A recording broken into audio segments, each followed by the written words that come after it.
So here we are, Sears, Michigan, the Kowalik property. This is the light pole that we threw up in about 10 minutes, made out of scrap wood that we found sitting in the weeds of the property that we bought. You can see there's a conglomeration of different boards and so forth, 2 LED floodlights that shine down onto this bait pile for my children so that they can view deer at night. It is sunk down 42 inches, but I didn't have any truss, so I threw in all this extra hillbilly gussets. The distance to the front door of the cabin is 135 yards. So sometimes if it's snowing or foggy, it's hard to see the animals. And if you're taking pop shots at raccoons or possums, it causes a little more difficulty. So today what we're doing is we're updating this. We're going to move it closer over to this position.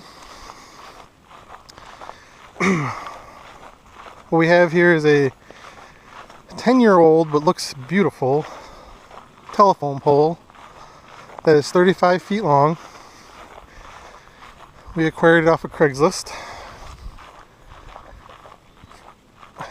So the plan is we have a safety chain so it doesn't pop out of the bucket. We've made a bracket that is just C-clamped to the bucket to hold the pole in so it doesn't fall out.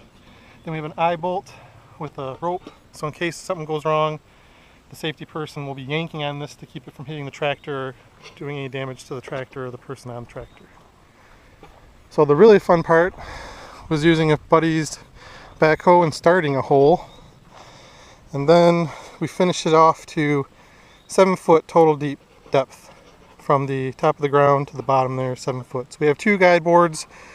We're hoping to get this tarred end to stay in contact with and not make the hole any bigger, and then we'll fill it all in. So again, we're much closer to the cabin. So here we go.